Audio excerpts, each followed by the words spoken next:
자, 그러면 윤석열 후보가 언제부터 정의로운 검사로 알려졌는지 한번 복기를 한번 해보자고요. 여러분들 한때 윤석열 후보가 정의로운 검사라고 생각을 했지 않았습니까? 박영수 특검도 되게 훌륭한 사람이다라고 생각하셨던 적이 아마 분명히 있을 거예요. 언제였을까요? 네, 박근혜 국정농단 그 당시에 특검이 꾸려졌을 때 박영수 특검이 한직에 있던 윤석열 검사를 이제 특검의 한 일원으로 끌어와서 시작이 됐기 때문에 정의로운 검사로 알려진 거죠. 그럼 그 당시에 과연 그 사람들은 뭘 했을까? 그 당시에 그 사람들은 과연 신문에 나온 것처럼 미디어에 나온 것처럼 제대로 수사를 했을까? 그 부분이 굉장히 의심스러워서 저희 열린검TV가 심층 취재를 해봤었습니다. 혹시 여기 계신 분들 중에서 선라이즈는 누구 겁니까? 들어보신 분 계십니까? 몇 분 계시네요. 열린검TV가 2020년 8월경쯤에 한 제보자로부터 선라이즈는 누구 겁니까? 라는 얘기를 들었고 거의 저희가 그 당시부터 한 10여 차례 정도 방송을 했던 것 같아요. 그래서 오늘 광주에서는 이 내용을 가지고 약 한 3, 40분 정도 이야기를 한번 해보려고 합니다. 오늘 이 주제는 저희 최현민 감독이 맡았고요. 지금부터 진행을 하도록 하겠습니다. 잘 들어주세요. 네? 이제 나올까요? 들어보시겠습니다. 먼저 제보자가 최순실이라는 사람을 만난 녹취인데 먼저 한번 들어보실게요. FNT에 도착하니 심사장이 2층에 라이장실에 인사를 하고 내려오라고 해서 2층으로 올라가서 라이장실 문을 노크를 하고 문을 여니 상석에 선글라스를 머리에 끼고 있는 여자가 앉아 있었고 비서로 보이는 여자가 메모를 하고 있고 좌우에 선라이즈 사장과 관세청 직원으로 보이는 사람들이 고개를 푹 숙이고 있었습니다. 문을 열고 그 여자와 눈이 마주쳤는데 눈빛이 예사롭지가 않았고 좀 얼굴이 관리가 잘 돼 있고 나이는 들었지만 깔끔한 이미지였습니다. 눈빛도 가장 아주 강했고 그래서 당황한 나머지 실례했습니다 하고 문을 닫고 내려와서 심사장한테 저기 상석에 앉아있는 여자가 누구냐 하니까 강남에 사채하는 여자라고 이야기를 했습니다. 그래 좀 돈 많은 여자가 스폰서구나 그 생각만 하고 차후에 이제 매스컴을 통해서 보니 최순실이라는 걸 알게 되었습니다. 아까 좀 전에 설명드렸던 선라이즈 FNT라는 회사가 어떤 회사고 여기 왜 최순실이 와 있는지를 지금부터 설명을 드리겠습니다.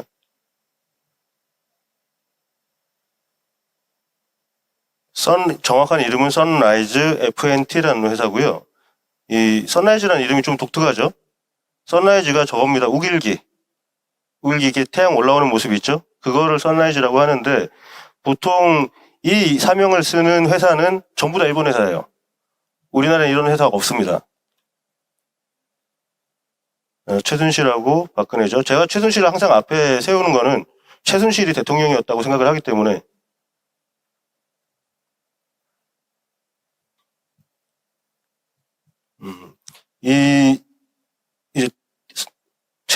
박근혜 같은 경우에는 그 대구 달성에서 사선 국회의원을 지내죠. 그리고 2010년 5월 달에 박근혜가 기획재정위원회 위원을 맡습니다. 기획재정위원회에서는 각종 이런 큰 사업들, 국가 사업들, 이런 것들을 주로 관장을 해요. 그런데 이 대구 달성이 뭐가 있냐면은 여기 이제 주요 회사가 되는 태경물산이라는 회사가 있어요. 이 태경물산이라는 회사는 농심의 자회사예요. 농심의 자회사인데 실제로는 농심이 그대로 자기네 회사예요. 그냥 따로 분사되어 있는 회사가 아니고 자기네 회사고 이 태경물산이라는 회사에서는 농심에 들어가는 스프를 생산합니다. 그 안에 여러 가지 재료가 많이 들어가겠죠. 그리고 이 농심에는 김기춘 씨가 2013년 정도부터 해서 법률 고문을 맡고 있습니다. 굉장히 연결고리가 많죠. 그리고 이 선라이즈 FNT라는 회사는 전직 세관원들이 만들었어요. 전직이에요. 네. 현직도 있었어요. 있었나요? 네. 그 세관원들이 직접 차린 회사가 이 이 선라이즈 FNT라는 회사는 농산물을 수입해서 가공하는 회사거든요. 아무튼 그런 회사를 만든 겁니다. 2010년 9월에 만들어져요. 2010년 5월에 박근혜가 기획재정위원회 위원이었고 2010년 9월에 선라이즈 FNT라는 회사가 그 아까 말씀드린 평택항 자유무역 지역에 생깁니다. 국내 유일하게 그 자유무역 지역 안에서 농산물을 가공하는 회사예요.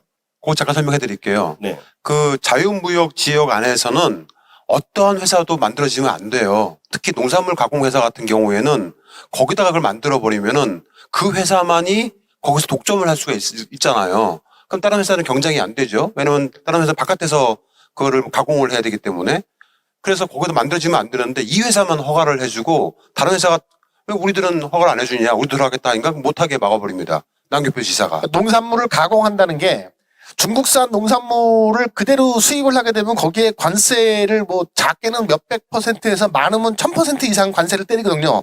왜냐하면 워낙 생산 단가, 수입 단가가 낮기 때문에 세금을 통해서 그만큼 이제 그 가격을 조정을 하는 거다. 근데 그 가공이 되는 순간 자체 이 한국산 가공식품이 되는 겁니다. 그래서 그게 밖에서 가공을 하는 것과 이 내부에서 가공을 하는 것은 그 단가에서 엄청나게 차이가 날 수밖에 없는 건데 방금 전에 설명을 했듯이 그 자유무역항 내부에서 만약에 그런 가공회사가 있다는 것은 어마어마한 특권을 부여받은 것이다. 그렇게 보시면 됩니다.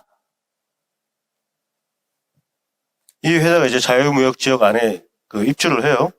일단 요 지금 말씀하신 거는 이제 조금 이따 또 말씀을 드릴 텐데 일단 이 회사는 이 자유무역 지역 안에 들어갈 입주 조건이 안 됩니다. 왜냐하면 이 안에 들어가려면은 최소 1년 이상 자기네들이 수입해서 만든 거를 50% 이상을 수출을 해야 돼요. 그 수출 조건으로 얘네들은 관세를 아주 낮게 들여오거든요. 이것도 좀 이따 말씀드리겠습니다. 요 자유무역 지역이 만들어졌을 때, 평택항 자유무역 지역이 만들어졌을 때에 주관했던 곳이 당시 경기도지사는 남경필이었어요. 그럼 이 회사가 비자금을 어떤 식으로 확보했나, 요걸 한번 보시면은, 관세를 포탈했어요. 보통 농산물을 우리 이런 공산품 같은 거 들어가 보면은 세금 해봐야 관세 8%, 10% 이 정도 들어가잖아요. 근데 이 중국산 농산물 같은 경우는 어마어마하게 가격이 저렴하기 때문에 이 가격 그대로 이 관세가 없이 들어오면은 국내 농민들이 싹 다 망하는 거예요. 어마어마하게 싸거든요. 그러니까 관세가 지금 보시면 녹두가 600%, 콩나물을 키울 수 있는 콩이죠. 480%, 생강이 377%, 마늘 360%, 콩이 487% 이런 식으로 어마어마한 관세가 붙습니다. 요거를 회피하는 방식으로 들어온 거예요. 자유무역 지역 안에 이 농산물을 가공하는 업체를 만들면 이건 가공을 전제로 하기 때문에 가공을 전제하고 가공을 해서 나가는 순간 관세가 붙는 거예요. 근데 그렇기 때문에 실제로 들어올 때는 거의 8%에서 10% 정도 사이. 그러니까 끽 해봐야 10% 내외의 관세만 물고 들어오는 거예요. 그럼 이게 지금 녹두라고 치면은 100원에 들어온 게 실제로 팔리는 거는 거의 700원에 팔리는 거죠. 근데 이 안에서 들어오는 거는 110원, 112원 이 정도의 관세만 물고 들어오기 때문에 굉장히 저렴하게 들어온 거죠. 그리고 이거를 가지고 이 낮은 관세율을 적용하는 거는 여기서 가공을 하면서 부가세액이 일어나고 그리고 이거를 다시 재수출을 하라. 여기 국내에 돌리지 말고 재수출을 하라는 목적 하에 이렇게 해주는 건데 이 밀수라는 건 뭐냐면 여기서 무단 반출을 해버리는 거예요. 국내로. 그럼 어마어마한 이득을 보겠죠. 실제로 생산 가격이 10,000원에 1kg에 10,000원이라고 쳐요. 10,000원인데 여기서 나가는 거는 2, 3,000원에 나가는 거예요. 근데 실제로 판매하는 거는 10,000원 받고 팔겠죠. 8,000원의 이득이 생기는 거죠. 이런 식으로 여기서 업체를 만들었는데 문제는 이 사람들은 자기네들은 정상적으로 다 하고 있다라고 말을 하는데 심지어는 이제 콩나물 콩 같은 거는 여기서 재배를 해서 내보내야 정상이거든요. 근데 이거를 원물을 들여와서 콩나물 콩 자체를 다른 업체에 팔아버리는 거예요. 자기네 자회사를 통해서 지방 농협 같은 데도 판매하고 이런 걸 하는 겁니다. 그러면은 아니 자기네들은 다 그렇게 안 했다. 콩나물 콩을 다 키워서 팔았다라고 얘기를 하는데 그러면 그 공장 안에 콩나물 콩을 키울 수 있는 시설이 있어야 될 거 아니에요. 시설이 없어요. 있어도 아주 작거나. 그러니까 얘네들이 수입하는 물량을 봤을 때는 저걸 처리를 못하는데도 불구하고 자기네들은 그 생산을 해서 판매를 했다라고 주장을 하고 있는 거예요. 그리고 이 회사가 아까 2010년 10월에 생겼다고 말씀드렸잖아요.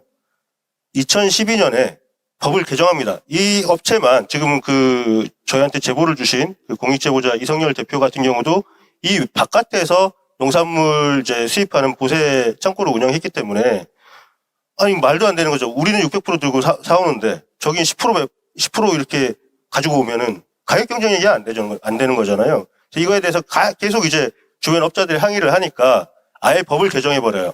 그래서 2012년 이후로는 그 안에 들어가려면 관세청장의 허락을 또 듣게 됩니다. 나중에 이제 관세청장 얘기를 할 텐데 이거는 아예 앞으로의 이 그 무역항 안에 그 새로운 업체는 못 들어간다고 아예 못을 박아버린 거예요. 이제 이 일요신문에서 조사를 한 게 있는데 2016년도 기사에 고춧가루 같은 경우는 보통 이 관세가 한 200%, 300% 정도 돼요. 근데 이걸 가지고 1톤을 들여왔을 때 이 선라이즈에서 하는 방식을 하면 1톤당 한 1,000만 원 정도가 남습니다. 근데 이걸 6년 동안 들여온 거를 보면은 추산을 해보면 요 고춧가루 하나만 가지고도 1,460억 정도가 남는 거예요. 근데 얘네들이 수입한 거는 녹두, 콩나물콩, 생강 뭐 이런 거 오만한 거 다 들여왔거든요. 돈이 어마어마하게 남는 거죠. 요거를 한 이유가 박근혜와 최순실이 그 다음 해, 그러니까 2012년에 있었던 대선을 위한 대선에 쓸 비자금을 마련하기 위해서 만들었다고 보는 게 저희 추측이고요. 네, 여기서 잠깐 이제 저게 선라이즈 F&T가 그 전현직 그 관세청 직원들에 의해서 만들어졌고 결국은 거의 관세를 부과하지 않거나 낮은 관세를 붙여서 일반 그 농산물 시장으로 그 유통시켜서 막대한 시세 차익을 거두게 그것도 독점적으로 보세구역에서 이런 법인이 만들어진 게 이명박 정권이란 말이에요. 시기가 2010년.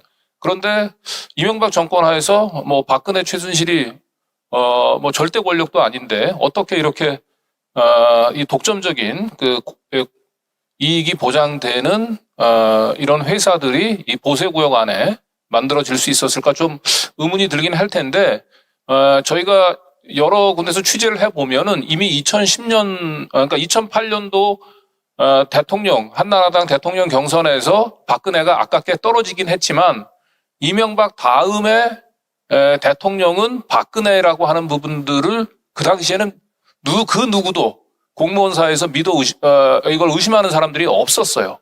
그래서 이 선라이즈 F&T 외에도 저희가 개인적으로 취재한 건 이제 저 내곡동의 헌인마을이라고 있는데 그 사업도 사실은 이 박근혜 최순실 국정농단 세력들이 1조 원 넘는 이제 시세 차익을 노리고 엄청난 이제 특혜로 밀어붙였던 사업인데 이미 2010년대는 미래 권력으로서의 박근혜 이명박 현재 권력보다도 박근혜에 미리 줄을 서려고 하는 움직임들이 있었고 충분히 박근혜는 미래 권력으로서 거의 대통령 제왕에 가까운 권력을 누리고 있었다. 이제 그 점을 좀 염두에 두시면서 설명을 들으시면 좋을 것 같아요. 김기춘 나오죠. 그리고 태경농산. 저희가 짐작하기에는 여기서 가공된 선라이즈 F&T에서 수입을 해서 가공을 해서 그걸 밀수를 한 거죠. 그 자유무역 지역을 빠져나오면 세금을 그 관세를 물지 않고 빠져나오면 그게 밀수예요. 우리 중국에서 사오는 게 밀수가 아니라 태경농산이라는 회사가 스프를 만들고 하는 이 회사에다가 이 농산물이 들어갔다고 보는 거예요. 그러면은 이 태경농산은 농심의 회사고 지금 로고도 똑같죠. 농심 그리고 태경농산의 그 근거지는 대구 달성. 그 달성에 있었던 달성에서만 16년 가까이 국회의원을 지냈던 그 박근혜. 그 박근혜의 비선 실세인 김기춘. 이 사람들이 모두 엮여 있는 겁니다.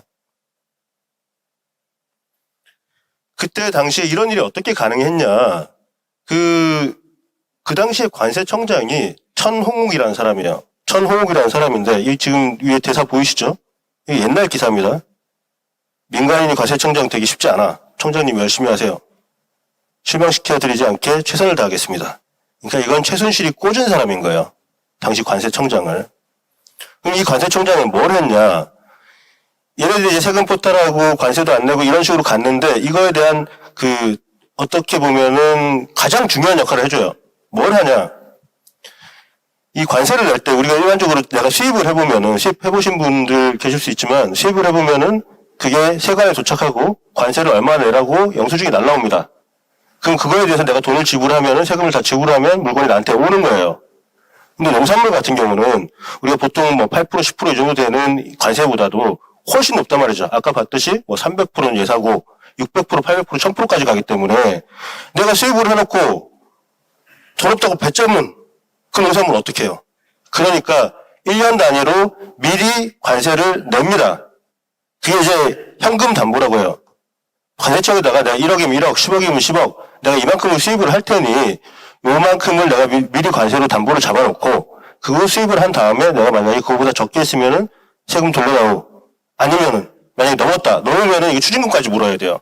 그래서 자기 양을 정확하게 정해놓고 해야 되는데 선라이즈 FNT만 이 현금 담보를 받지를 않은 거예요. 관세청에서. 이걸 회피할 수 있게 해준 거예요. 그리고 다른 업체들은 다 뭐 10억씩 현금을 묶어놓고 시작하는데 여기는 그게 없으니까 물량 조절도 자유롭고 이런 식으로 이 선라이즈 FNT의 특권을 보장해 준 겁니다. 그래서 이 자료들을 가지고 공익제보자인 이상열 대표가 진정을 시작하고 고발하고 신고하고 계속 이걸 반복을 합니다. 그랬더니 여기 지금 핸드폰에 나오는 잘생긴 이분이에요. 이걸 계속 신고를 했어요. 그랬더니 아까 말씀드린 대로 윤석열의 척을부라는 장진호라는 사람이 접근을 하는 거예요.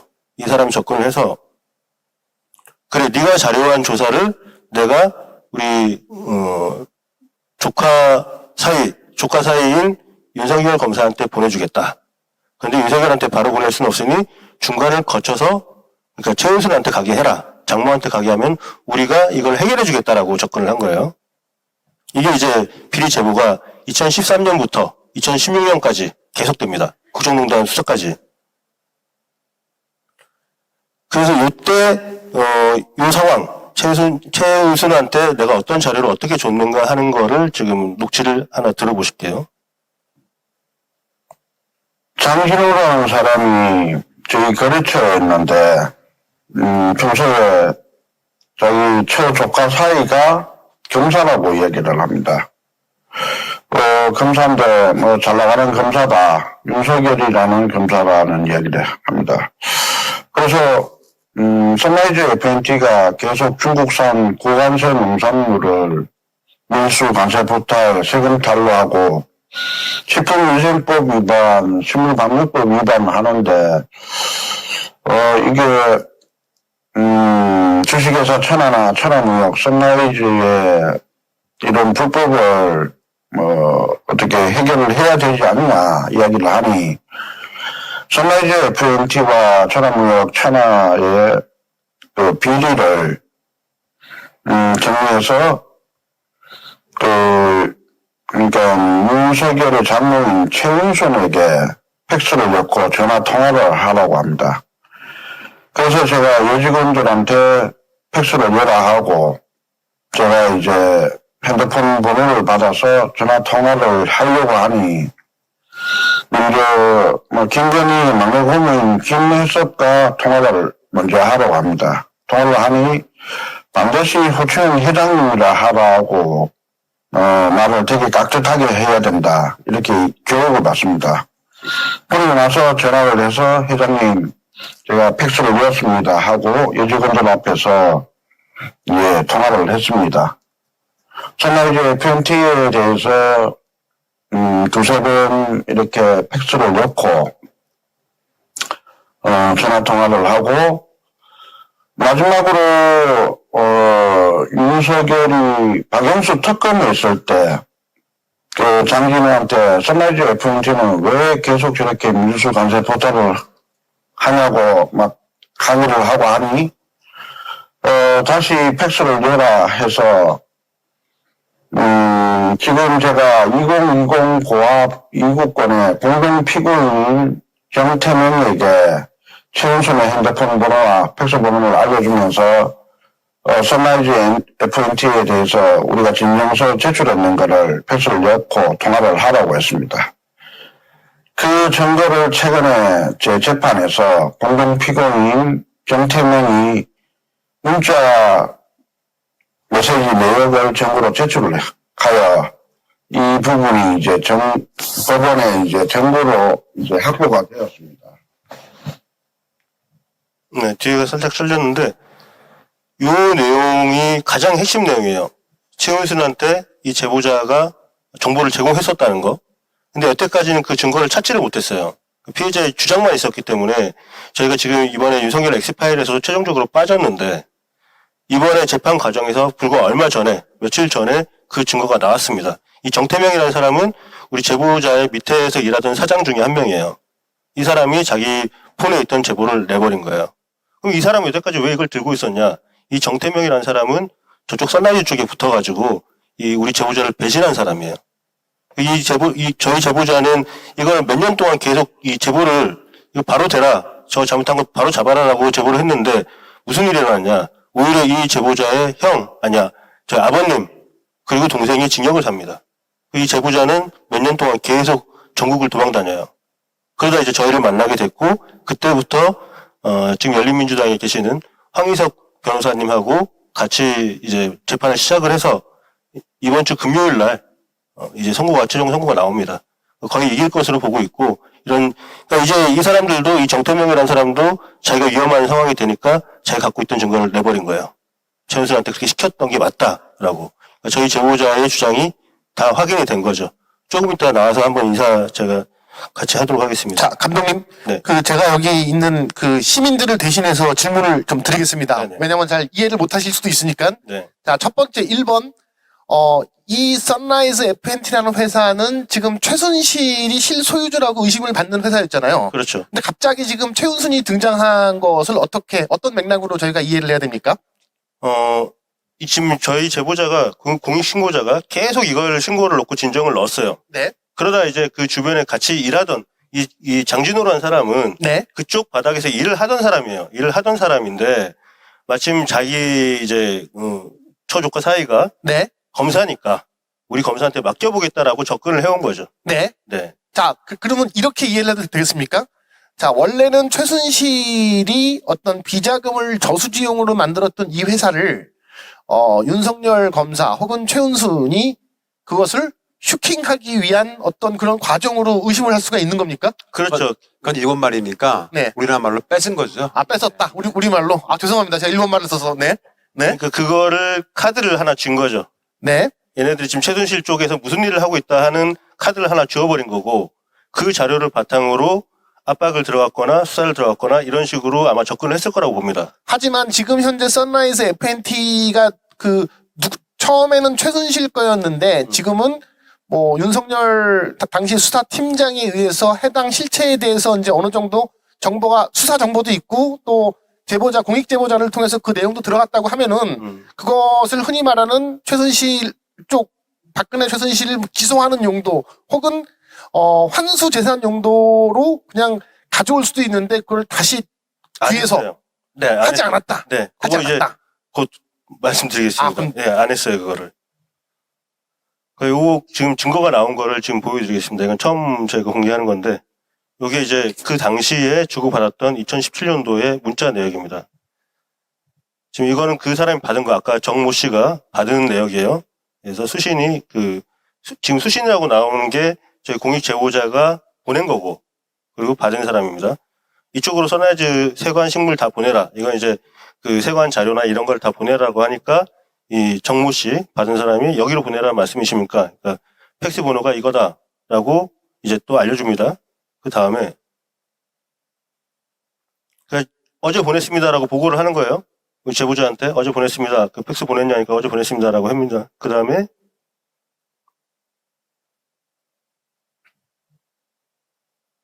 여기서 이제 결정적인 자료가 나오는데 2017년 4월이죠. 그러니까 최은순이 여기 누군지도 모를 때예요. 선라이즈 자료 팩스 못 받았다고 하는데 안 보냈어? 하니까 최은순 회장님한테 그거 확인해봐라. 받았는지 안 받았는지. 그리고 휴대전화 번호가 나옵니다. 저희 제보자가 보낸 거예요. 최은순 번호를. 이 번호는 지금도 똑같습니다.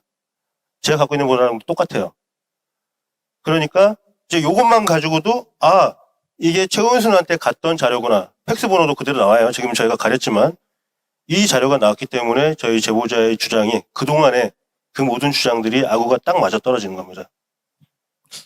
자, 그러니까 저도 시민의 입장에서 조금 정리를 해보자면 선라이즈 FNT는 이제 최순실 국정농단 세력이 이제 대선 자금을 마련하기 위해서 만든 회사인데 네. 이 선라이즈 FNT와 관련해서 유일하게 경쟁 상대였었던 그 이성열 네. 대표가 이 선라이즈 FNT의 불법적인 밀수 네. 이제 이러한 비리들을 수집을 해서 계속 관계기관에다가 진정을 하고 하니까 그렇죠. 네. 굉장히 골치 아팠고 그 최순실 국정농단 세력 입장에서는 쟤네가 어느 정도나 비리를 파악하고 있고 쟤네들 동향이 어떻게 움직이는지 한번 관심을 가지고 파악할 필요가 있잖아요. 네. 네. 근데 그 당시에 이제 윤석열 검사가 2010년도면은 이제 중수 이과장 그리고 1과장 그다음에 서울중앙지검 특수일부장 네. 이렇게 계속 특수부 라인을 거의 주무르고 있는 때이기 때문에 네. 아마 최순실 국정농단 세력이 결국 최은순을 통해 가지고 그죠? 그렇죠. 그래서 윤석열 검사를 팔아서 거꾸로 선라이즈에 대한 비리를 진정하는 이성열 씨를 위해서 우리가 이걸 해결해 주겠다라고 그렇죠. 이성열 씨한테는 해결사 인양했지만 실질적으로는 선라이즈의 비리를 이성열 씨가 얼마나 파악하고 있는지를 동향을 파악하기 위해서 그렇죠. 동향도 파악하고 정보 수집을 한 거고. 그런 정보 수집을 하기 위해서 이제 수시로 우리 이성열 대표가 밑에 있는 부하 직원이 최은순이라고 하는 사람한테 계속해서 뭐 팩스를 통해 가지고 정보 보고를 한 거죠, 일종의. 네. 저희가 이성열 대표가 가지고 있었던 회사를 방문을 했었거든요. 네. 거기에 관세사까지 같이 있어요. 네, 그러다 보니까 이 그동안 정보를- 재판에서는 이게 계속해서 이성열 부하 직원이 누군가에 의해 최은순이라고 하는 사람한테 윤석열 검사의 장모인 최은순이라고 한 사람한테 계속 제보를 했는데 이 제보를 한 게 상대방이 최은순이라고 하는 걸 입증하지 못했는데 그렇죠. 네. 이번 재판에서 드디어 이제 그 증거가 나왔습니다. 네. 나왔다라고 하는 거죠. 네, 네. 맞습니다. 실제로 그 이성열 대표는 그러니까 저희 공익제보자는 전 재산을 다 뺏겼어요. 자기 그 밑에 있었던 수하들이, 그러니까 밑에 있었던 직원들이 아예 배신을 해가지고 거기 안에 있던 창고 안에 있던 아까 말씀드렸잖아요. 보세 창고 안에 있는 물건을 무단 반출하면 그게 밀수가 됩니다. 어마어마한 처벌이 있어요. 자기네들이 몰래 그 세관 직원들이 들어와서 물건을 빼가지고 가요. 그리고 그걸 신고를 해버려요. 근데 그 주체가 그걸 뺀 사람이 이성열 씨 및 동생, 사촌 동생 이런 사람이라고 지목을 해서 다 잡아 들어가요. 그리고 회사는 그대로 뺏겨버리고. 그렇게 해서 결국에는 체납세금이 누적되게 돼서 이성열 대표가 대한민국에서 가장 체납세금이 많은 1위, 2위를 하게 됩니다. 동생하고 같이. 그러니까 이게 지금 대장동 사건하고도 오버랩이 되는 게 이건 누가 봐도 윤석열 게이트로 보이잖아요. 그런데도 불구하고 지금 엉뚱하게 이재명 후보한테 그걸 뒤집어 씌우고 있단 말이죠. 지금도 마찬가지. 똑같은 수법입니다. 실제로 공익 제보를 한 사람한테 네가 범인이다라고 뒤집어 씌우고 자기네들이 그걸 다 가져가 버린 거예요. 자, 그러니까 다시 한번 정리를 해보자면 이제 최순실 국정농단 세력이 자신에게 잠재적인 위협이었었던 이성열 씨가 알고 있는 비리를 얼마나 알고 있는지 이제 정보를 이제 파악해 달라라고 얘기를 했을 때는 이제 최순실과 최은순의 관계가 최순실이 갑이고 최은순이 이제 하청업체 정도 되겠지. 그렇죠. 그런데 이제 그 윤석열이 2016년도에 특검에 임명이 되면서 이제 최순실 국정농단 비리를 파헤치게 되니까 거꾸로 칼자루를 이제 그렇죠. 윤석열이 쥐고 최은순이 갑이 되고 네.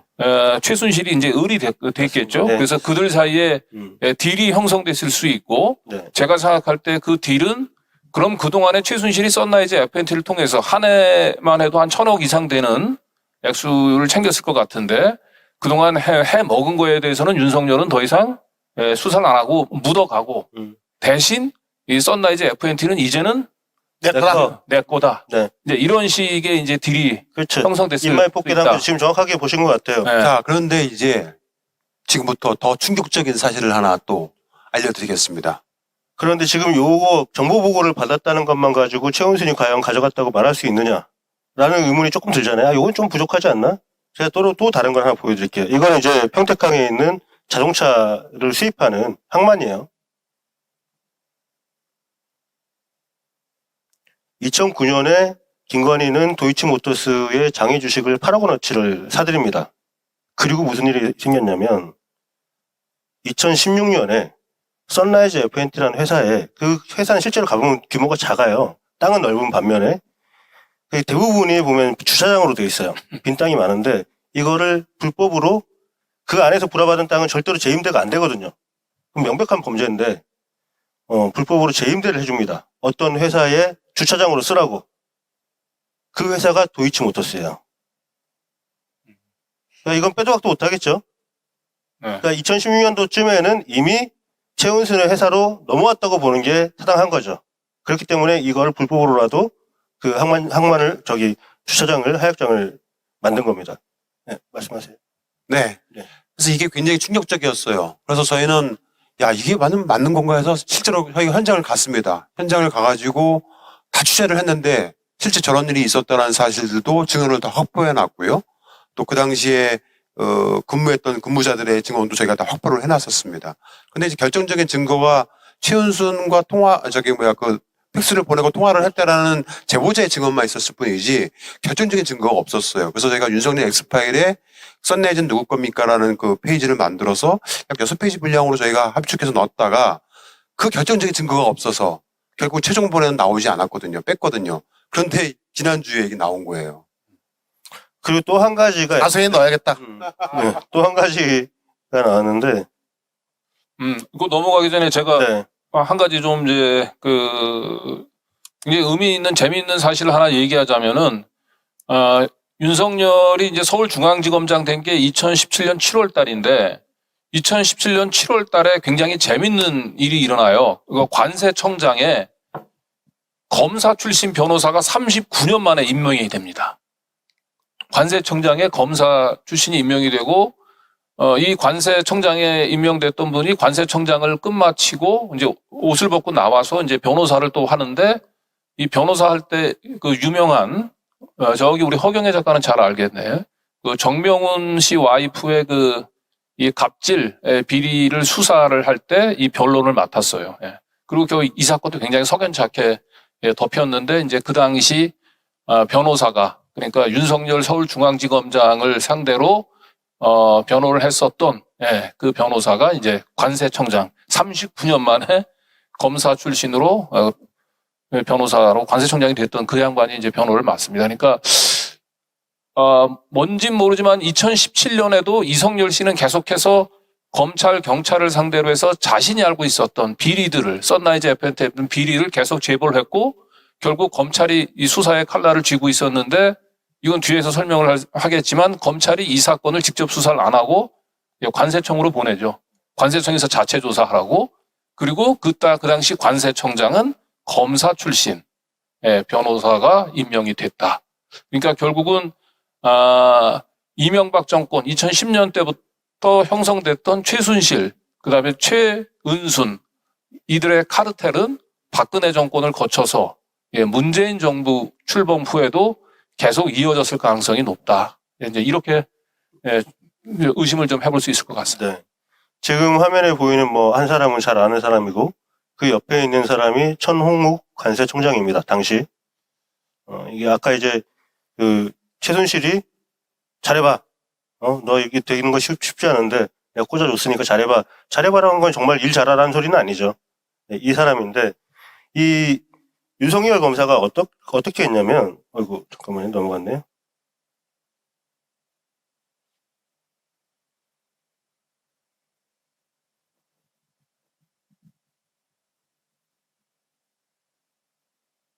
이 천홍욱 관세청장이 여러분들 기억하실런가 모르겠지만은 롯데 면세점 사건 아십니까? 아마 하실 수 있을 것 같아요. 롯데 면세점 그 사건으로 인해서 옷을 벗게 돼요. 그리고 당시에 윤석열 당시 검사가 수사를 하겠다고 했었거든요. 근데 수사가 제대로 진행이 안 됩니다. 결국에는 천홍 관세청장은 명예퇴직을 합니다. 그리고 퇴직금도 다 챙겼고요. 한 그 관세청 법인 회사에 회장으로 또 영전이 돼서 지금까지 그 자리를 잘 지키고 있습니다. 네, 그 내용이 이제 나옵니다. 이 국정농단 수사를 할 때 이 천호국 관세청장이 아까 말씀드렸던 그 뒤를 봐주는 그 역할을 했어요. 나중에 이제 2012년에 법 개정을 통해 가지고 더 이상 이 비슷한 회사가 들어가지조차도 못하게 한 게 관세청장의 허가를 받아야 들어갈 수 있게끔 법을 개정한 거거든요. 근데 관세청장이 지금 이쪽에 최순실이 꽂은 사람이잖아요. 그러니까 허가 날 리가 없죠. 이런 식의 국정농단을 한 사람이고 실제로 여기 이제 어마어마한 얘기들이 많아요. 이 관세청 안에서 무슨 일이 있었나. 국정농단 수사를 할 때 무슨 일이 있었냐면 한 세관원 그 계좌에서 돈이 한 70억이 나와요. 그러니까 얘네들이 이렇게 세관원들의 차명 계좌 같은 걸로 해서 몇십억씩을 다 파킹을 해놓습니다. 이 사람들은 또 진급하기 위해서 그 상품권 같은 거를 뭐 몇십만 원에서 몇백만 원치를 사가지고 돌리기도 하고 어마어마하게 썩어 있었고 그것들이 저희 제보자의 제보를 통해서 모두 확보가 돼가지고 수사 자료로 올라가 있는 상황인데도 전혀 수사를 하지 않고 이 천호국 관세청장은 조사조차도 받질 않습니다. 그리고 이 사람은 현재 그 대륙 아주에 자회사가 있어요. 관세법인 신대륙이라고 하는 곳이 있는데 여기에 회장을 맡고 있습니다. 대륙 아주 저 열린권 TV가 많이 얘기했던 법인회사죠. 네, 그리고 이 박영수 그 특검팀에서 그 최순실이 해외로 빼돌린 최소 수조 원대로 추정되는 이 해외 재산에 대한 그 추적팀이 구성이 됐었잖아요. 그때 그 이 추적팀에서 핵심적인 역할을 했던 검사가 한동훈 검사예요. 네. 그래서 많은 그 기대를 했었는데, 결국은 그 최순실이 해외로 빼돌린 재산은 단 0원도, 단 한 푼도 환수하지 못한 채 이 특검 수사가 막이 내렸습니다. 70억입니다. 무려 한 관세청 직원 말단 과장급이죠.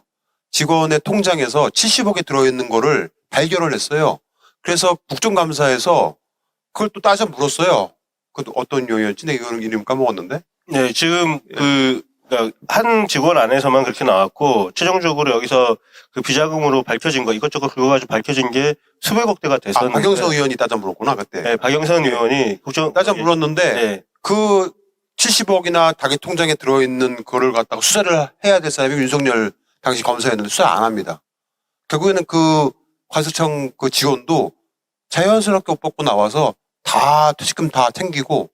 네, 그 몇백억에 달하는 자금을 박영선 의원이 물어요. 그때 당시에 이제 그 박영수 특검한테 그리고 이제 그 윤석열 검사한테 묻는데 윤석열이 뭐라 그러냐면 아직 수사 중입니다가 끝이에요. 그리고 그게 돈이 국고로 환수가 됐는지 어디로 갔는지 아무도 몰라요. 그 시기에는 그걸 관리할 사람들조차도 없었던 거죠, 사실.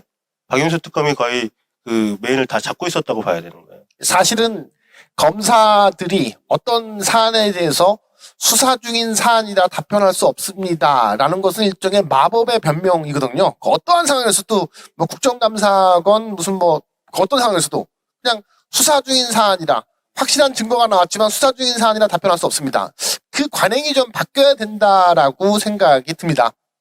수사 중인 사안을 이제 얘기는 할 수는 없지만 이제 얘기를 하지 않음으로써 이제 거기서 수사를 할지 말지에 대한 카드를 이제 줌으로써 그런 것들이 바로 권력이죠. 그래서 제가 누차 얘기를 하지만 검사와 언론이 그 공통점이 있습니다. 그것은 뭐냐면 어떤 행위를 함으로써 권력이 생기는 것이 아니고 어떤 행위를 하지 않음으로써 권력이 발생합니다. 그래서 언론도 지금 현재 중요 사실을 보도하지 않음으로써 계속 권력을 행사하고 있죠. 검사들도 마찬가지로 어떤 사실을 덮어주고 수사하지 않음으로써 하지 않은 것에 대한 것들은 어떤 행위를 한 것에 비해서는 리스크가 떨어지잖아요. 자기가 뭔가 징계받을 가능성도 좀 적고 그러니까 하지 않음으로써 그 권력을 행사해버린다는 것이죠. 박영수 특검의 딸이 화천대유로부터 11억 원을 받은 거에 대해서 대여금이다. 사장님 저 11억 원만 빌려주세요 라고 하면 그게 그냥 끝입니까? 뭐 그렇게밖에 지금 뭐 검사가 됐건 언론이 됐건 그냥 퉁치고 넘어가는 이 관행들이 지금 방금 박대영 기자가 말한 대로 이제 바뀌어야 되는 건데 거슬러 올라가면 지금 관세청 선라이즈 FNT 관련된 사건 속에서 이렇게 한 직원의 그 통장에서 뭉칫돈이 발견돼도 그냥 수사 중인 사안이라 지금은 답변할 수 없다 하고 그 돈을 환수했는지 또 누가 먹었는지 아니면 뭐 어떻게 처리했는지에 대한 이야기를 그냥 잊혀짐은 끝으로 만드는 이 상황을 이건 뭐 언론의 보도, 검찰의 수사 다 양면적으로 문제가 있지 않나라고 또 한번 문제 제기를 해봅니다. 더 보여줄 거 있나요? 네. 그래서 이제 결론은 자, 이렇게 연결된 거죠. 그리고 이 선라이즈라는 회사는 도대체 지금 현재 누구 겁니까? 그리고 누구 거였습니까? 그리고 여기 있던 비자금은 지금 어디로 갔습니까? 자, 저희가 이 보도를 당시에 10만 구독자일 때 했어요. 그런데 그 당시에 제 기억으로는 한 영상은 한 70만 명 가까이 봤던 것 같아요. 10개 정도 영상을 네. 올렸었는데 그러다가 이제 저희가 이제 본격적으로 언론 법인화를 하고 나서 제대로 취재를 하는 와중에 어떤 얘기들을 많이 들었냐면 이성열 씨한테는 되게 죄송하지만은 증거가 없지 않냐, 결정적인 증거가. 그래서 영상을 내렸어요. 내리고 뭐 여러 가지 일로 인해서 이성열 씨하고도 약간 좀 소원해지기도 했었고요. 제보자하고도. 그런데 결국 이런 결정적인 증거가 나온 거죠. 최초 이 보도를 했던 저희로서는 다시 이거를 끄집어내서 얘기를 안 할래 안 할 수 없는 상황이 된 겁니다. 자, 아무튼 굉장히 충격적이죠? 네. 저 개인적으로는 지금 안철수 씨가 오랫동안 롱런을 하고 있잖아요. 어떤 정치력도 안 보이고 어떤 리더십도 안 보이는 사람이 어떻게 저렇게 롱런을 할까? 정치권에서는 쉬워요. 정치권에서는 돈 버는 사람이 없거든요. 누군가 돈을 대주면 돼요. 그러니까 재산 많은 사람은 오래 버팁니다. 윤석열도 저는 비슷하지 않을까라고 추측은 합니다. 저런 사람이 어떻게 국민의힘 자체 내에서도 거부할 만한 대상인데 저 사람이 어떻게 저런 힘을 가졌을까에 기반에 이런 게 혹시 있지 않나라는 저는 추측을 하고 잠시 저희 그 이성열 제보자 저희 공익 제보자 모셔서 이번 주 있는 재판이랑 어떻게 지내시는지 잠깐 얘기를 들어봤으면 좋겠습니다. 네, 잠깐 좀 이성열 씨 나와 주시겠어요? 앞으로? 네.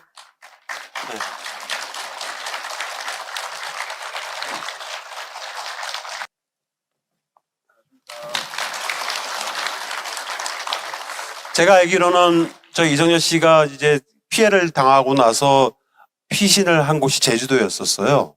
그래서 저희가 제주도까지 내려가서 이제 처음에 촬영도 하기도 했었었는데 그때 계속 화병이 걸리셔가지고 주변에 누가 말만 붙여도 계속 화를 내시고 그랬던 상황이었고 자살을 몇 번이나 고민하셨던 그런 상황이었었습니다.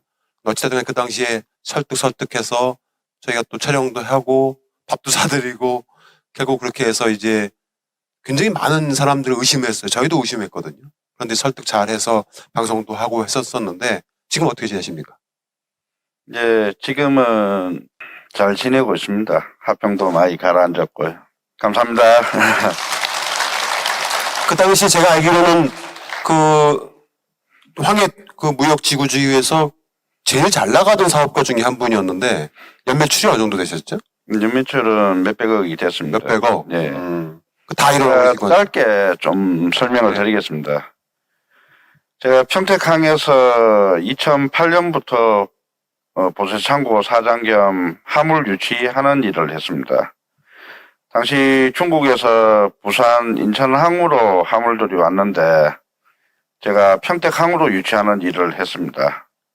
그래서 국내 대기업들, 농협, 평택항으로 유치를 많이 했습니다.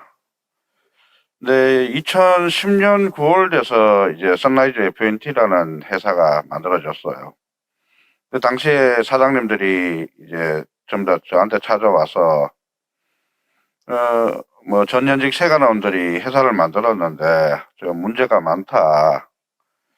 아무래도 밀수하는 것 같다 이야기를 하는 거예요. 근데 저는 2008년부터 보수창고 사장이니까 보수창고는 밀수가 의심되면 신고를 합니다. 그리고 제가 부산, 인천에 밀수하는 사람들을 신고를 많이 하고 있었거든요. 평택항도 마찬가지고. 근데 제가 12년부터는 관리 대상 창고, 즉 밀수를 검사하는 창구를 했습니다. 근데 이제 웃긴 것은 뭐냐면 2011년 여름에 윤석열 첫 국무부 장진호가 접근해서 냉동 창고를 공사하자면서 1억을 줍니다. 뭐 총 17억을 투자한다고 하고. 근데 1억을 받아가 바로 공사업체에 이제 송금을 하고 나니 공사업체가 도망을 가요.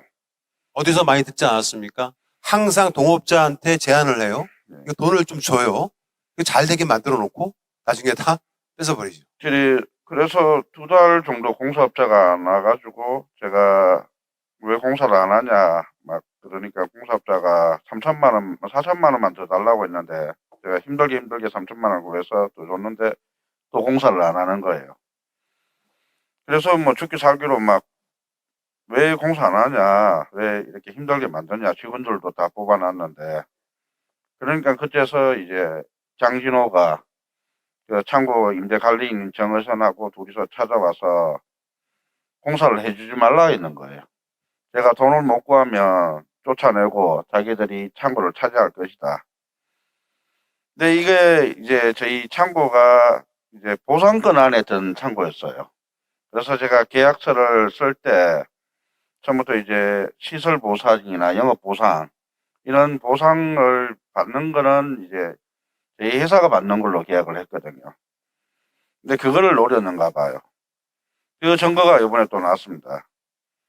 제가 2011년 12월 1일 날 저희 회사가 다시 계약서를 작성을 했는데 그날 저 모르게 이제 김건희의 막내 고모 김혜섭 명의로 그 윤석열 처고무부 그 장진호가 이제 계약서를 작성을 했습니다. 그 법정에서 그 계약서를 작성했다고 건물관리인 정의선이가 진술을 했거든요. 그러니까 공사 사기도 당하게 만들고 그 공사도 못하게 하게 만들면서 결국은 저 모르게 자신들 앞으로 이제 계약서를 작성을 해놨더라고요. 그 후로부터 뭐 평택세관이나 경찰, 검찰, 뭐 식물금융소, 식약청에서 온갖 불법을 하면서 제 회사를 고사를 시키려고 했어요. 근데 그 전에 선라이즈 FNT가 콩나물콩 녹두를 밀수를 해서 관세 포탈을 하고 큰 돈을 만들었어요. 그러면서 평택항에 다른 콩나물 공장 하는 사장님 2분을 이제 평택세관에서 작업을 해서 부도를 나게 만들더라고요.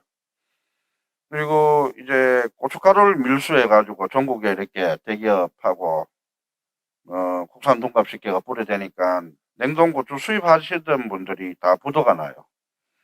근데 제가 그때 대기업하고 직접 거래를 하니까 신용장이 좀 크게 움직일 수가 있었어요.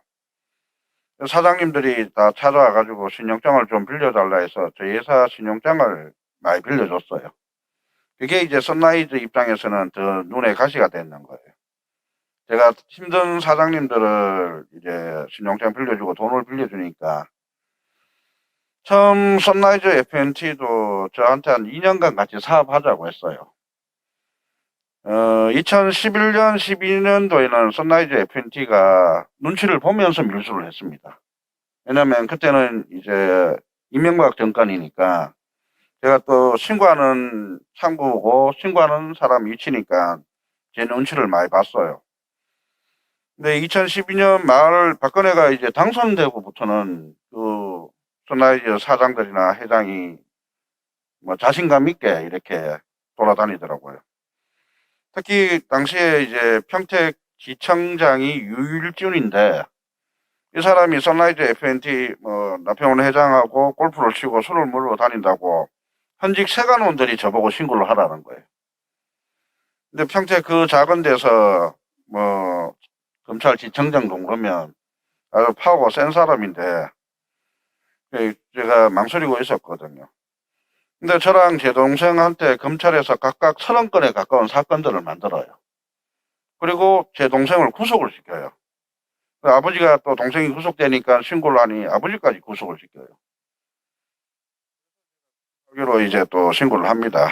그러고 나니까 율준이 청와대 공직기강 비서관으로 바로 승진해 가더라고요. 어떻게 평택 검찰 조직은 잘 몰라도 평택지청에 있던 사람이 지청장이 한 방에 공직기강 비서관으로 올라갈 수 있겠습니까? 당시에 이제 평택세관 근무하던 사람들도 뭐 청와대까지 가고 이게 선라이즈 FNT는 국가 범죄입니다. 농민들, 국민들을 상대로 한 엄청난 범죄예요. 윤석열이 저자가 뭐 대통령이 된다. 저희는 박근혜를 겪으면서 이미 잘못된 사람이 권력을 잡으면 그 밑에서 돈을 만들기 위해서 별짓을 다 하거든요. 박근혜 정부 때 매간 매직, 돈 주고 자리를 사는 게 가장 심했습니다. 관세청에서는 뭐 7급에서 6급 올라가는데 6천만 원에서 7천만 원. 그리고 뭐 6급에서 5급 올라가는데 뭐 1억 4천만 원. 공식적으로 뭐 이야기가 되더라고요. 처음에 농심도 그렇고 선라이즈도 그렇고 저보고 사업을 같이 하자고 이야기를 했어요. 한 2년 가까이. 근데 저도 뭐 좀 솔깃도 했어요. 자세한 얘기는 네. 나중에 방송으로 또 하도록 하고요. 자, 아무튼 중요한 거는 현재 증거가 나왔어요. 그럼 이번 주인가요? 예, 이번 주 금요일 날 이제 10시 반에 농심에서 저를 뭐 횡령했다고 고소했는 사건에 그 오고, 그리고 또 2시에 또 뭐 생강 밀수를 했다고 하는, 아까 최민 감독님께서 말씀하셨던 그 신대륙 관세법인에 그게 2017년 평택 세관장이 거기 입사를 해가 있습니다. 그 양반도 이제 저를 또 뭐 생강 무단 반출권을 만든 사람인데, 저는 2017년도에 이 사건을 만들 줄을 미리 알고 있었습니다. 2016년 12월 5일 날 제가 평택시 관세청 그리고 식물금융 시각청에 선라이즈 FNT는 최순실이 연관된 회사라고 신고를 합니다. 그러니 이제 대화 INC라는 업체가 접근을 해요. 근데 그 대화 INC 이제 사무를 보니 예전에 제가 선라이즈에서 봤던 최순실하고 비슷하더라고요, 이미지가. 그래서 제가 중국에서 대화 INC 그 전무랑 산무랑 술을 한잔 먹으면서 그 사모님이 예사품은 아닌 것 같은데 뭐 하시는 분이냐 하니까 최순실하고 미얀마에서, 그러니까 우리나라 세관 같은 역할, 엑스레이를 뭐 갖다 놓고 세관 역할을 하는 그런 사업을 추진을 했었다 하더라고요. 소름이 끼치는 거예요. 아무튼 그러면은 이번 주에 재판 결과는 어떠실 것 같아요? 예측이? 솔직히 잘 모르겠습니다. 이게 예전에는 제가 솔직히 세관원들이 장난치고 이럴 때 그럴 수도 있다 생각했는데, 경찰, 검찰, 법원에서 이런 일을 오랫동안 겪다 보니까 그 분노가 너무 심하더라고요. 돈 때문에 판사나 검사가 양심을 버리고, 뭐 저는 개인이지 않습니까? 근데 선라이즈 사건은 국민 전체와 농민 전체를 배반하는 사건이거든요. 네, 저 한 가지 좀 여쭤보면은 그 김건희의 고모부가 예, 그 우리 이제 이성열 대표의 이제 동업자, 그래서 기업을 도와주는 척 접근을 해가지고 예, 사실상 이제 기업을 해체하고 예, 그 이성열 대표의 이제 약점을 잡으려고 접근을 했고, 예, 맞습니다. 그런데 그 배후에 최순실, 최은순, 예, 그 다음에 그 윤석열이 있다라고 하는 사실을 네. 윤석열이 2016년도에 특검의 수사팀을 맡았을 때는 알았던 건가요? 그 전부터 이야기를 했습니다. 알고 있었. 선라이즈 FNT가 가장 심하게 밀수를 했던 게 2013년, 14년에 가장 심하게 했거든요. 그러면 이제 윤석열이 특검을 맡았을 땐 특검에서 이 선라이즈 FNT의 비리는 제대로 파지 않겠구나. 그런 직감은 했겠네요, 그러면. 큰 기대는 하진 처음에 윤석열이가 박영수 특검에서 그 박근혜 최순실을 구속했을 때는 솔직히 다 끝난 줄 알았어요. 그리고 제 억울함과 저희 가족들 억울함이 다 밝혀질 줄 알았어요. 근데 이제 천호 관세청장이 구속이 안 되고, 김대섭 인천세관장이나 이상기 인천조사과장이 구속이 안 되는 걸 보면서 이거 뭔가 잘못돼 간다는 걸 알고 있었어요. 그러면 이제 그 당시 그걸 보고 특검엔 더 이상 이제 기대를 안 했을 거고. 예, 그래도 저는 계속 신고를 했습니다. 꼭 여기서 취재를 하셔야겠습니까? 아니, 그게 이제 시민의 편에서 물어보는 거죠. 간단히 핵심적인 내용을 물어보는 건데, 그러면 그런 윤석열이 2017년도에 문재인 정부 출범 후에 첫 서울중앙지검장이 됐잖아요. 예, 서울중앙지검장이 됐을 때도 기대를 했었습니까? 여기에 내가 경찰이든 검찰이든 이걸 진정을 하거나 고발을 하게 되면 윤석열이 그 장모가 관련돼 있다는 건 알았잖아요. 그런데도 이걸 제대로 수사를 해줄 거라고 하는 기대가 있었. 아니, 그래서 제가 공식적으로 신고를 합니다. 국민신문고로 윤석열 중앙지검장님, 김영문 관세청장님, 선라이즈 FNT가 이런 짓을 하고 있다고 신고해서 기록을 남깁니다. 그리고 제가 여러 군데로 신고를 하면서 기록을 남기고 2016년도에 경기 남부경찰서에서 저한테 이제 선라이즈 FNT 배후 세력을 잡으려고 한다. 그래서 도와달라고 해서 1년 가까이 수사 협조를 해서 평택세관을 압수수색을 합니다. 그래서 선라이즈 FNT가 했던 불법과 평택세관에서 저희 회사에 했던 불법이 밝혀졌습니다.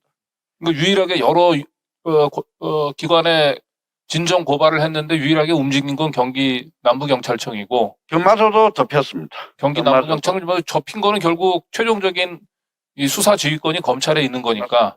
검찰이 그 모든 그 수사 그 증거 자료들을 전부 다 관세청으로 이관을 한 거죠 수사를. 이제 평택 그러니까 고양이한테 뭐 생선을 맡긴 맞습니다. 그거 박영선 장관님이 또 거죠. 청문회 할 때 그런 이야기를 하거든요. 고양이한테 생선을 맡겼다고. 네. 그리고 제가- 그 당시에 관세청장이 검사 출신 변호사 맞습니다. 였다고 하는 거 김용문 아시죠? 씨입니다.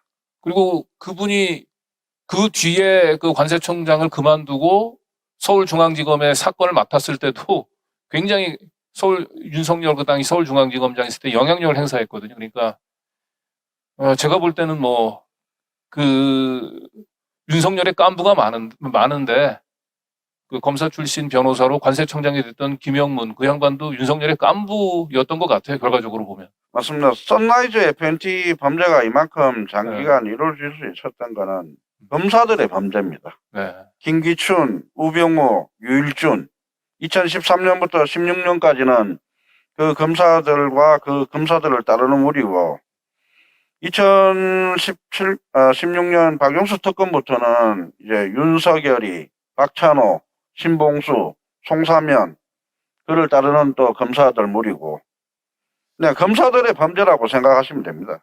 그게 다 이제 청와대의 민정까지 다 들어갔을 텐데 청와대 민정은 너무 무력했던 거죠. 그러니까 이 검사들의 전횡에 대해서 견제 역할을 전혀 하지 못했던 거고. 그나마 이제 다행인 게 법무부에서 박상기 법무부 장관실에서 윤석열이 중앙지검장일 때 제2차장 검사인 박찬호한테 이 사건이 배정이 됐어요. 근데 고발인 조사, 저를 불러서 고발인 조사도 안 하고 2019년도에 박찬호가 제주지검장으로 와서 오히려 저를 기소를 합니다. 그 사건이 지금 이번 주 금요일 날 2시에 그 선고를 받는 사건입니다. 네. 아무튼 오늘 시간이 좀 다 되어서 이 정도 하고요. 아무튼 이번 주에 좀 결과가 그래도 좀 좋게 나오길 바랍니다. 네. 수고하셨습니다. 네. 끝으로 하신 말씀. 네. 제가 열린 공감에 처음에 와서 제주에서 27,000원 들고 왔어요. 돈이 10원도 없었습니다. 자살을 3번이나 시도를 했을 거예요. 당시에도 열린 공감에 식구분들이 되게 힘들었어요. 수익도 없었고. 근데 이제 서울에 있을 수 있도록 이렇게 해주시고 또 수많은 시민분들이 변호사비 모금 운동을 해주셔가지고 아마 제가 대한민국에서 최초로 모금이 됐을 겁니다. 그리고 서울에 있어야 되는데 경비가 없으니까 정모회라는 또 이렇게 회를 만들어서 저를 서울에 2년 동안 있을 수 있도록 이렇게 물심양면 도와주시는 분들이 있었거든요. 많이 힘들었습니다. 많이 힘들었는데 저희 한기석 변호사님께서 참 마음을 다스릴 수 있도록 참 많이 위로도 해주시고 뭐 가르쳐 주시고 열린 공감 그리고 시사발전소 그리고 시사의 품격 진보 유튜브에서 이렇게 방송을 안 했으면 아마 저 같은 피해자들이 계속 생기고 어디 가서 하소연도 못하고 죽었을 겁니다. 기소까지 4년, 재판을 3년을 하면 7년 동안 이거 사람 사는 게 아닙니다. 그러니까 검찰에서 저만 해도 30건, 동생도 30건, 검찰만 그렇습니다. 관세청, 뭐 식약청, 식물검사, 경찰 그 조사까지 따지면 수도 없습니다. 어떻게 공익신고자를 이런 식으로 짓밟는 나라가 있겠습니까? 시민 여러분, 오늘 제가 뒷자리에서 보면서 이 시간에 또 배도 고프실 건데 오신다는 거 보고 참 놀랐습니다. 시민 여러분들께 감사드리고 열린 공감 식구분들께 다시 한번 감사드리겠습니다. 네, 감사합니다. 자리로